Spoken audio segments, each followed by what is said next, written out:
નાગરિકોએ કાળઝાળ ગરમીમાં શેકાવા માટે તૈયાર રહેવું પડશે। ગરમીને લઈને હવામાન વિભાગે આગાહી કરી છે કે સૌરાષ્ટ્ર, કચ્છ, ઉત્તર ગુજરાતમાં હીટવેવ રહેવાની છે। 21 એપ્રિલથી ગરમીથી આંશિક રાહત મળી શકે છે, જ્યારે રાજકોટમાં યલો એલર્ટ સાથે હીટવેવની આગાહી કરવામાં આવી છે। કચ્છમાં યલો એલર્ટ સાથે હીટવેવની આગાહી કરાઈ છે, તો અમદાવાદમાં 41 થી 42 ડિગ્રી તાપમાન રહી શકે છે। વેસ્ટર્ન ડિસ્ટર્બન્સ સક્રિય થતાં ગરમીથી રાહત મળવાની શક્યતા વ્યક્ત કરાઈ છે। पूर्वानुमान है आने वाला अगले 7 दिन तक मौसम शुष्क रहेगा और जो डे 1 है इसमें जो उच्चतम तापमान है इसमें ज़्यादातर परिवर्तन नहीं होएगी, लेकिन उसका आगे 3 दिन मतलब 18, 19, 20 अप्रैल इसमें तापमान में आपका गिरावट होएगी 2 से 3 डिग्री सेंटीग्रेड, मतलब 21, 22 उसमें आपका तापमान में फिर बढ़ोत्तर रहेगी, ग्रेजुअल राइज होएगी 2 से 3 डिग्री सेंटीग्रेड। अभी हम जो गुजरात का स्टेट के जो सौराष्ट्र कच्छ रीजन है इसके लिए डे 1 में हम हीटवेव का वार्निंग दे रहे हैं, येलो वार्निंग के साथ। इसमें जो 2 डिस्ट्रिक्ट आ रहे हैं आइसोलेटेड जगह में होगी, इसमें कच्छ और राजकोट डिस्ट्रिक्ट आ रहे हैं। અમદાવાદ શહેર ડીઈઓએ શાળાઓને કડક સૂચના આપી દીધી છે। અમદાવાદમાં ગરમીમાં વધારો થતાં શાળાઓને કડક સૂચના અપાઈ છે કે બપોરે 12 વાગ્યા પહેલાં શિક્ષણ કાર્ય પૂર્ણ કરી દેવાનું રહેશે। પ્રાઇમરીના બાળકોનું શૈક્ષણિક કાર્ય પૂર્ણ કરવા સૂચના આપવામાં આવી।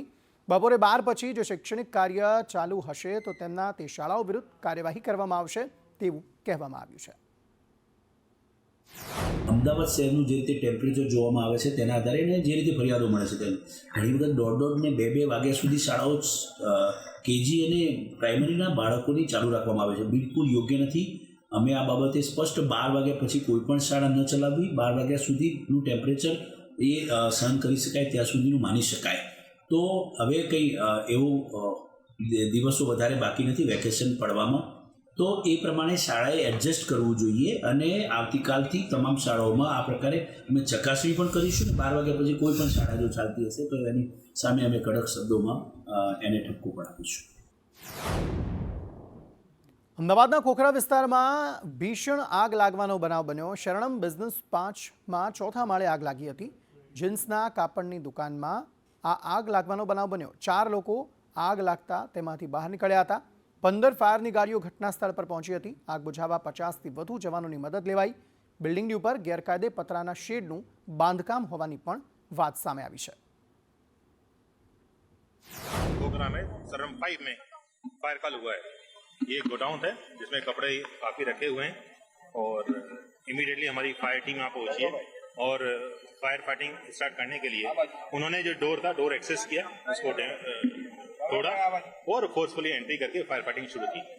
अभी आप देख रहे हैं कि कूलिंग एक्टिविटी चल रही है, फायर अंडर कंट्रोल है और तकरीबन हमारे 35 to 40 जवान यहाँ पे लगे हुए हैं फायर फाइटिंग करने में और 12 से 15 गाड़ियाँ हैं जो कंटिन्यूस फायर फाइटिंग में लगी हुई है।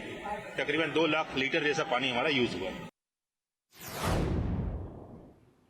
આ તરફ ગાંધીનગરમાં વ્યાયામ ઉમેદવારોના આંદોલનનો અંત આવ્યો છે। હાલ પૂરતું આંદોલન સ્થગિત કરાયું છે। ઉમેદવારોના 32 દિવસના આંદોલનનો અંત આવ્યો છે।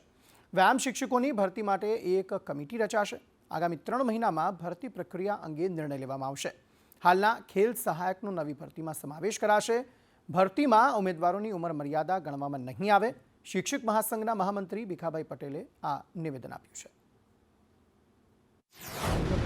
આજ રોજ છેલ્લા 32 દિવસથી જે વ્યાયામ શિક્ષકોની કાયમી ભરતીને લઈને ખેલ સહાયકો દ્વારા જે આંદોલન ચાલી રહ્યું છે અંતર્ગત ક્રીડા ભારતી, રાષ્ટ્રીય શૈક્ષિક મહાસંઘ અને ખેલ સહાયકો જે આંદોલન કરી રહ્યા છે એમને સાથે રહી માનનીય મુખ્યમંત્રીશ્રીના અધ્યક્ષસ્થાને વિભાગના અધિકારીઓ સાથે આજે જે બેઠક થઈ, આ બેઠકમાં જે વ્યાયામ શિક્ષકોની કાયમી ભરતીનો જે વિષય છેલ્લા 15 વર્ષથી ગુજરાતમાં વ્યાયામ શિક્ષકોની ભરતી થઈ નથી, એ દિશામાં માનનીય મુખ્યમંત્રીશ્રીએ આગળ વધવા માટેનો હકારાત્મક અભિગમ દર્શાવી।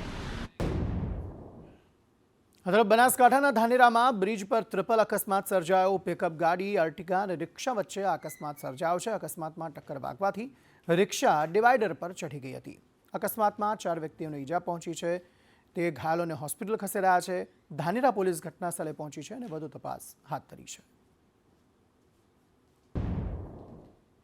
તરફ છોટાઉદેપુરમાં સંદેશ ન્યૂઝના અહેવાલની અસર જોવા મળી। રેત માફિયાઓએ બનાવેલું નાળું તોડવાનો આદેશ આપી દેવાયો છે। પાવી જેતપુરના લોઢણ ગામે કોતર પર આ નાળું બનાવ્યું હતું. 25 એપ્રિલ સુધીમાં નાળું તોડી મામલતદારને રિપોર્ટ કરાશે. રેત માફિયાઓએ નાળું બનાવીને તંત્રને પડકાર ફેંક્યો હતો. તંત્રએ 24 કલાકમાં જ નાળું તોડવાનો આદેશ કર્યો છે.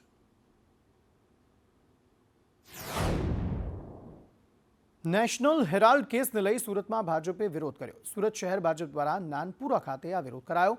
નાનપુરા સ્થિત કોંગ્રેસ કાર્યાલય નજીક વિરોધ પ્રદર્શન કરવામાં આવ્યું હતું. રાહુલ ગાંધી અને સોનિયા ગાંધીના પુતળાનું દહન કરાયું હતું. શહેર ભાજપ પ્રમુખ મેયર વિરોધ પ્રદર્શનમાં જોડાયા હતા. નેશનલ હેરાલ્ડ કેસમાં ઈડીએ ચાર્જશીટ દાખલ કરી છે. સોનિયા ગાંધી, રાહુલ ગાંધી સામે ઈડીએ ચાર્જશીટ દાખલ કરી છે. કે આ એક્શન લેવામાં કેમ નથી આવતું? શા માટે રાહુલ ગાંધી અને સોનિયા ગાંધીને બક્ષવામાં આવે છે? શા માટે એમની દલીલોને ધ્યાનમાં રાખીને કોર્ટ એમને સમય આપે છે? શા માટે આ કોર્ટના કેસને જલ્દી ચલાવવામાં નથી આવતો? જો એ કસૂરવાર નહીં હોય તો એમને છોડવામાં આવે, પણ જો એ કસૂરવાર હોય તો એમની પર એક્શન લેવામાં આવે. ભારતીય જનતા પાર્ટી દ્વારા કોંગ્રેસ કાર્યાલયની સામે જે રીતે અત્યારે નેશનલ હેરાલ્ડ કેસમાં જે ભ્રષ્ટાચાર સામે આવ્યો છે, એ ગાંધી પરિવારે એટલે કે સોનિયા ગાંધીએ અને રાહુલ ગાંધીએ આ ઘોટાળો કર્યો છે અને દેશની જનતાને એનો હિસાબ આપવો પડશે. નહીં તો આ જે હેરાલ્ડના જે સિકંદરો છે એ આવનારા સમયમાં જેલની અંદર જશે. આ તરફ બનાસકાંઠામાં જમીન વિવાદના હત્યા કેસમાં 3ની ધરપકડ કરાઈ છે. અમીરગઢના રબારિયા ગામે ભાઈએ જ ભાઈની હત્યા કરી હતી. ભાઈઓ વચ્ચે જમીનને લઈને ઝઘડામાં મારામારી થઈ હતી. હોસ્પિટલમાં સારવાર દરમિયાન એક ભાઈનું મોત થયું હતું. પોલીસે 2 મહિલા સહિત 3 આરોપીની ધરપકડ કરી હતી. એક જ પરિવારના પતિ, પત્ની અને પુત્રીની ધરપકડ થઈ છે. આ તરફ બીએસએફ જવાનના નશ્વર દેહને બંગાળથી ગુજરાત લવાયો. અરવલ્લીના માલપુરના બીએસએફ જવાનનો બંગાળમાં તેઓ શહીદ થયા હતા. પશ્ચિમ બંગાળમાં ફરજ દરમિયાન હૃદય રોગથી તેમનું મોત થયું હતું. મૃતક બાબુભાઈ ખાંટના નશ્વર દેહને વતન લાલપુર લવાયો. આર્મી જવાનો દ્વારા તેમને ગાર્ડ ઓફ ઓનર અપાયું. સંપૂર્ણ રાષ્ટ્રીય સન્માન સાથે મૃતકની અંતિમ વિધિ કરાઈ હતી. સાંસદ, જિલ્લા ભાજપ પ્રમુખ, જિલ્લા પંચાયત પ્રમુખે શ્રદ્ધાંજલિ આપી હતી.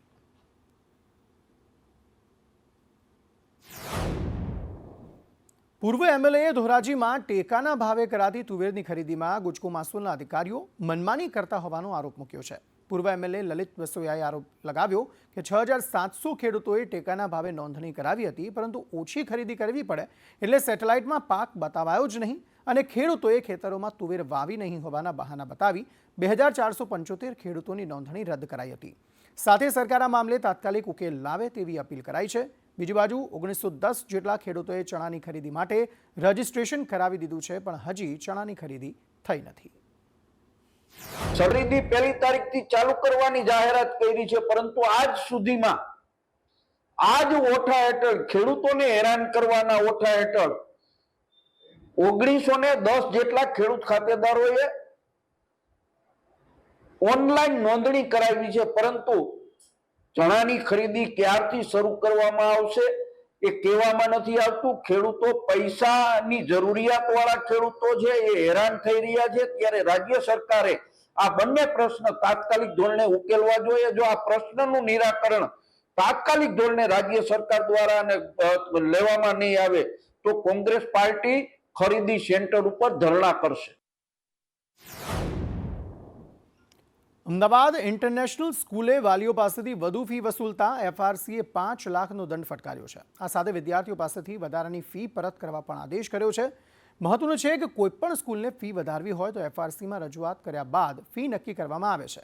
પરંતુ અમદાવાદ ઇન્ટરનેશનલ સ્કૂલે પોતાની મનમાની ચલાવી ફી વધારતા દંડાત્મક કાર્યવાહી કરાઈ છે. હવે આની અમે તપાસ બી આપી છે. બીજું કે આરટીઈના જે વિદ્યાર્થીઓ હોય છે તેમની મંજૂર કરેલી જે ફી હોય છે એફઆરસીની, તેના પ્રમાણે મહત્તમ એમને 13,675 અને જો 600 જ મંજૂર કરાવેલી હોય તો એમને 600 રૂપિયા. એ પ્રમાણે તમે ગવર્મેન્ટ તમને સહાય આપતી હોય છે શાળાને વિદ્યાર્થી દીઠ. તો એ પ્રમાણે પણ એમણે કેટલા મેળવ્યા છે તે પ્રકારની પણ તપાસ થશે અને જેટલા પણ એમણે મેળવ્યા છે તેની રિકવરી પણ કરવામાં આવશે. બાકી 5 લાખ રૂપિયા દંડ એફઆરસી દ્વારા એમને કરવામાં આવેલો છે. વડોદરા કોર્પોરેશનની સામાન્ય સભા મુલતવી રહેતા વિરોધ કરવામાં આવ્યો. શોક દર્શક ઠરાવ કરી સભા મુલતવી રખાતા વિપક્ષે તેનો વિરોધ કર્યો. ફ્લોર પર બેસી વિપક્ષના સભ્યોએ વિરોધ નોંધાવ્યો હતો. વિરોધ પક્ષને સાંભળતા નહીં હોવાના તેમણે આક્ષેપ કર્યા હતા. અમે લોકો સભાની અંદર અમારી અવાજ નથી, લોકોની અવાજ લઈને આવીએ છીએ, લોકોની વેદના લઈને આવીએ છીએ. લોકો ઉપર થતા ફરજિયાત ફરજોમાં પાણી આવે અને આ કોર્પોરેશન લોકોને પાણી ના આપી શકે, માતાઓ બહેનો રોડ ઉપર નીકળે તો એમના પર પોલીસ દમન થાય, એમના ઉપર કેસો થાય અને જબરજસ્તી અમારા કાર્યકર્તાઓને દબાવીને પોલીસ એમની પાસેથી જુદા જુદા નિવેદનો લે અને દાદાગીરી કરે. આ ધંધો નહીં ચલાવી લઈએ. ગોધરા નગરપાલિકાના ખાડે ગયેલ વહીવટથી નગરજનો ત્રાહિમામ પોકારી ગયા છે. શહેરમાં રોડ, રસ્તા અને પાણી જેવી પ્રાથમિક સુવિધાઓ આપવામાં પાલિકા નિષ્ફળ નીવડતા સ્થાનિકોમાં રોષ જોવા મળ્યો છે. ભુરાવાવ વિસ્તાર સાથે પાલિકાનું ઓરમાયું વર્તન રાખવામાં આવતું હોવાનું સામે આવ્યું છે. આ વિસ્તારની અનેક સોસાયટીઓમાં અનિયમિત પીવાનું પાણી અને નિજાનંદ સોસાયટીમાં દૂષિત પાણીથી લોકો અકળાયા છે. અહીં આવેલી સોસાયટીના 150થી વધુ મકાનોમાં પીવાના પાણીની સમસ્યા સર્જાઈ છે. અનેક રજૂઆત બાદ પણ પાલિકા આંખ આડા કાન કરતા લોકોએ રોષ ઠાલવ્યો હતો. 52 જેવા મકાન છે, એમાં પાણી લગભગ 2 મહિનાથી ગંદુ પાણી આવે છે અને પાણીની સમસ્યા બહુ જ છે સાહેબ. અમે પાણી વગર શું કરવાનું? સવાર પડે ને અમે નળ ચાલુ કરીએ એટલે ગંદુ જ પાણી આવે. પાણી એટલી વાસ મારે ને એટલે આપણાથી ત્યાં ઊભું ના રહેવાય. 2-4 ઘરમાં ખબર પડી જાય કે આ પાણી આવી ગયું, એમ મોટર ચાલુ કરીએ એટલે ગંદુ પાણી આવે. અમને ચોખ્ખું પીવાનું પાણી પૂરું પાડે, કેમ કે એના કારણે સોસાયટીના ઘણા બધા રહીશો માંદગી અને રોગચાળાનો પણ ભોગ બનેલ છે. તદુપરાંત આ સોસાયટીમાં મધ્યમ વર્ગીય લોકો રહી રહ્યા છે, ત્યારે એમને વેચાતું પાણી લાવી અને પોતે આર્થિક રીતે પણ એમને પરવડે એવું નથી. ગોધરા નગરપાલિકા વિસ્તારમાં આવેલ સાપા રોડ પર નિજાનંદ નગર સોસાયટી આવેલ છે, જેમાં છેલ્લા ઘણા સમયથી ગંદુ પાણીની ફરિયાદ આવેલ હતી, જે ગોધરા નગરપાલિકાને ધ્યાને આવતા તાત્કાલિક રિપેરની કામગીરી ચાલુ છે અને હાલ પણ કામગીરી ચાલુ જ છે, જેથી સત્વરે નિજાનંદ નગર સોસાયટીના આજુબાજુના રહીશોને દૂષિત પાણીમાંથી મુક્તિ મળીને સારું પાણી મળી રહે માટે ગોધરા નગરપાલિકાની કામગીરી ચાલુ જ છે.